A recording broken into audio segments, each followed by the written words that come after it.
Hi guys. അപ്പോൾ നിംബിങ്ങിലെ ബോട്ടിങ്ങിന് ഇറങ്ങിയിരിക്കുകയാണ്. അതായത് നിംബിങ് അല്ല, ടാംകോക്ക് ബോട്ടിങ്ങിന് ഇറങ്ങിയിരിക്കുകയാണ്. ഇത് 1.25 മണിക്കൂറുണ്ട്. നമ്മൾ ടാംകോക്ക് എന്ന് പറയുന്നത് 3 ഗുഹകൾ. അപ്പോൾ ആ ഗുഹയുടെ അകത്തൂടെ ബോട്ടിങ്ങിന് പോവും എന്നാണ് കിട്ടിയിരിക്കുന്ന ഇൻഫർമേഷൻ. എന്തായാലും സംഗതി കൊള്ളാം. ഒരു ബോട്ടിൽ 2 പേരെ മാക്സിമം കയറാൻ പറ്റുള്ളൂ.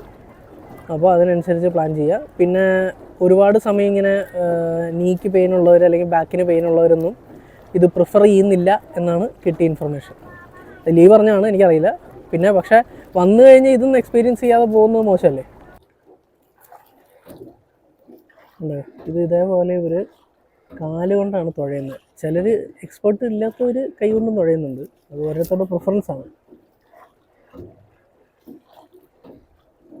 കടാകടിയും മലകളുടെ മുന്നിലൂടെ നമ്മൾ ബോട്ടിങ് ചെയ്യുകയാണ്.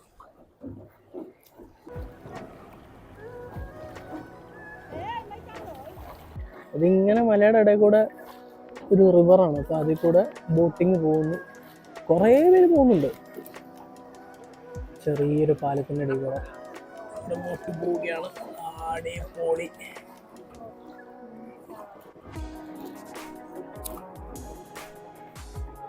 Welcome to ടാംകോക്ക്.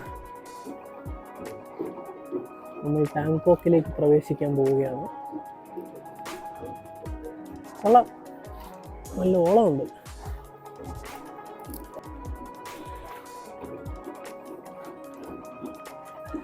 അതൊക്കെ തുഴഞ്ഞ് മുന്നോട്ട് പോകുകയാണ്.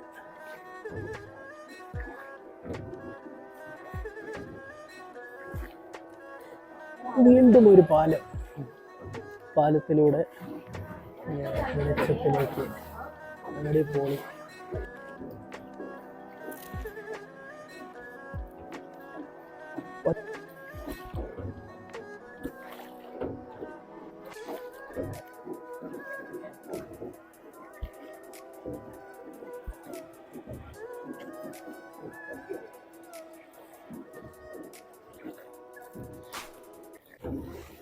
ഗൈസ്, ഇങ്ങനെ കാഴ്ചകൾ കണ്ടു പോയിക്കൊണ്ടിരിക്കുകയാണ്. വേറെ പ്രത്യേകിച്ച് നമുക്ക് എൻ്റർടൈൻമെൻ്റ് ഒന്നുമില്ല. ഇങ്ങനെ ഇരിക്കും. പിന്നെ ബോട്ടിൽ കച്ചവടക്കാർ വരും.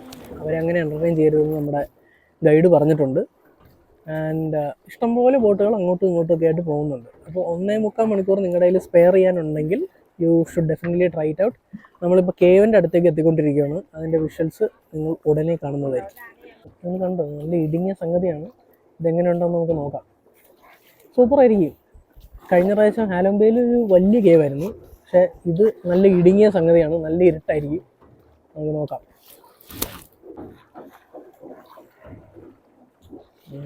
അകത്തേക്ക് കയറുകയാണ്. അകത്ത് വെച്ചിട്ടുണ്ടെന്ന് തോന്നുന്നു കേട്ടോ. ചെറിയൊരു വെളിച്ചം കാണും.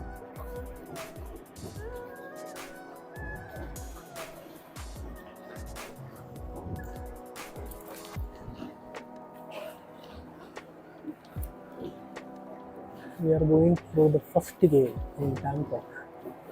ആദ്യത്തെ ഗുഹ. എന്തൊരു തണുപ്പാ എന്നറിയാം. ഇരുട്ടും തണുപ്പും.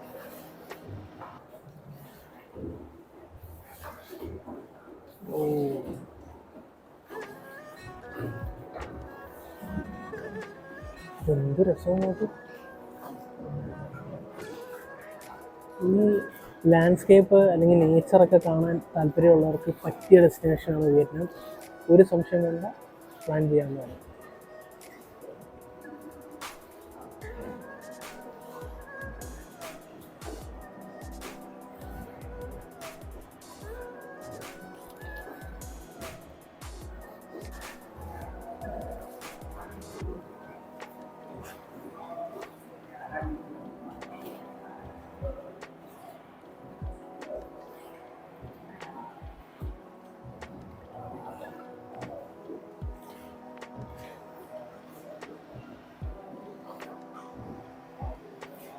നല്ല തണുത്ത കാറ്റുണ്ട് കേട്ടോ. നമ്മളിപ്പോൾ ഫസ്റ്റ് കേവിൻ്റെ പുറത്തേക്കെത്തി. വീണ്ടും വെളിച്ചത്തിലേക്ക് വരാൻ പോവുകയാണ്. എന്തായാലും പൊളിയായിട്ട്. കുറച്ചേരം ഇരുന്നാലെന്താ, ഇത് കാണാൻ പറ്റില്ല. ടൈം സ്പെയർ ചെയ്യാനുള്ളവർ definitely try it out. Bangkok boating trip.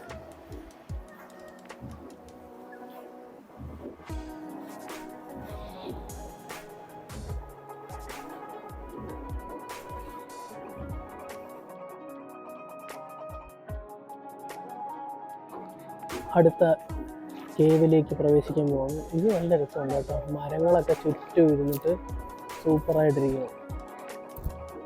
ഇനി അടുത്ത കേവിലേക്ക് ഇറങ്ങും. ഇത് ചെറുതാണെന്ന് തോന്നുന്നു. എൻ്റെ അപ്പം തന്നെ കാണാം.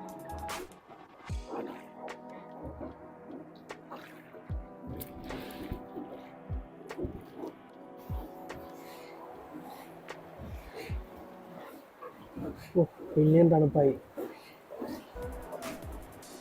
ഇത് ചെറിയ കേവാണ്, പക്ഷെ തണുപ്പ് കൂടുതലാണ് തോന്നുന്നു. കാറ്റും അടിക്കുന്നുണ്ട് കുറച്ച് കൂടുതലായിട്ട്.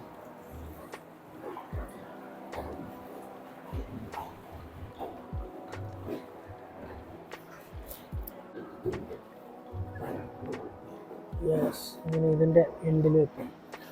ഇനിയിപ്പോൾ ഒരെണ്ണം കൂടെ ഉണ്ട്.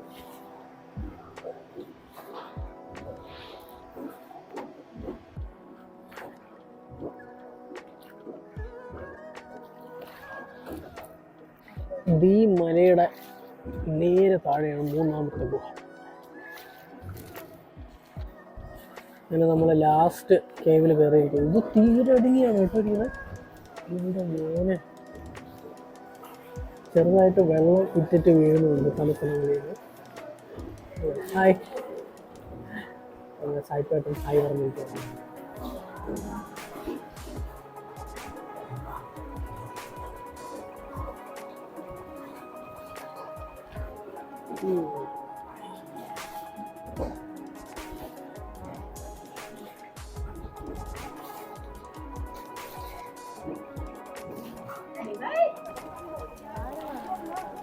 Kịp không?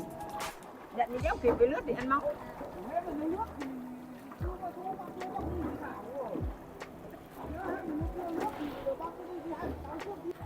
Tao còn chờ buổi tối trở về nhà. U turn അടിച്ച് തിരിച്ച് ഇതേ റൂട്ട് നമ്മൾ പോകണം. Bác ở nhà chị đấy. Mày về có kịp bảo không ấy? നമ്മളിപ്പോൾ തിരിച്ച് യു ടേൺ എടുത്തിട്ട് പോയിക്കൊണ്ടിരിക്കുകയാണ്. ആദ്യം അവസാനം കയറിയ കേവിൽ തന്നെ തിരിച്ച് കയറിയിട്ടുണ്ട്. അപ്പം അതൊക്കെ 1, 2 ഇങ്ങനെ അവിടെ തിരിച്ചു പോകണം. അങ്ങനെയാണ് ഇപ്പോൾ നിലവിലത്തെ പരിപാടികൾ. എന്നാലും ടൈം കൺസ്യൂമിംഗ് ആണ്, പക്ഷേ ഇതിന് കാഴ്ചകൾ കണ്ടു പോവാം. That's all.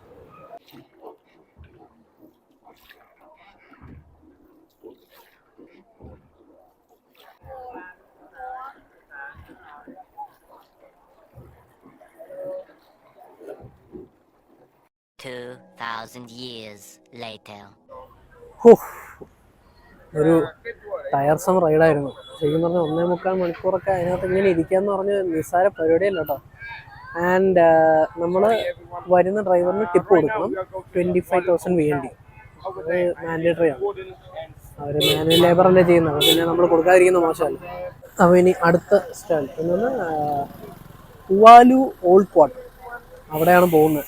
എന്താ സംഗതി എന്ന് പറഞ്ഞാൽ ജസ്റ്റ് വ്യൂസും ഫോട്ടോ എടുക്കലും ഒക്കെ തന്നെ ആയിരിക്കും. അത് കഴിഞ്ഞിട്ട് പിന്നെ ഹാനുവിലേക്ക് പതുക്കെ മൂവ് ചെയ്യുക.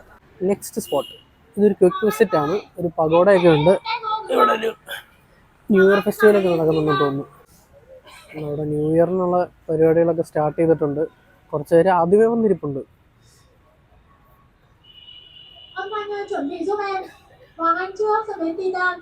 ആ correct.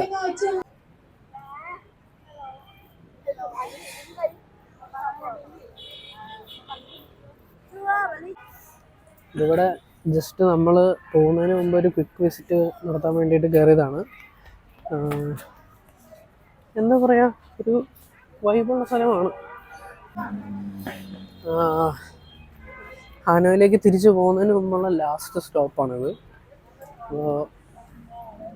Just rest room use ചെയ്യാനും പിന്നെ എന്തെങ്കിലും ചായയോ കോഫിയോ കുടിക്കണമെങ്കിൽ കുടിക്കാം എന്ന് പറഞ്ഞിട്ട് ജസ്റ്റ് ഒരു 10-15 മിനിറ്റ്സ് വച്ചിരിക്കുകയാണ് ഇനി. അത് കഴിഞ്ഞ് നേരെ അങ്ങോട്ട് ചെല്ലണം. ഹാനോയിൽ ചെന്ന് നമ്മളൊരു 7-8 മണിയാകുമ്പോഴത്തേക്ക് എത്തുമെന്ന് വിചാരിക്കുന്നു. അങ്ങനെയാണെങ്കിൽ ന്യൂ ഇയർ ഈവൻ്റെ പ്രോഗ്രാംസ് എവിടെയാണോ ഉള്ളത് അവിടെ പോയി അത് എക്സ്പ്ലോർ ചെയ്യാം എന്നുള്ളൊരു പ്ലാനാണ് ഇപ്പോൾ ഉള്ളത്. എൻട്രൻസ് ഉണ്ട് ബാക്ക് സൈഡിൽ.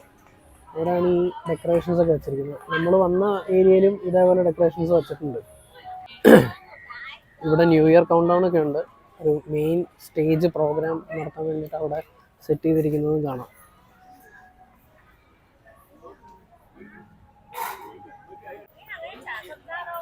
ലേക്കിലുണ്ടോ വലിയ താമര പോലെയൊക്കെ സെറ്റ് ചെയ്തേക്കുന്നത്, അതും കൊള്ളാം.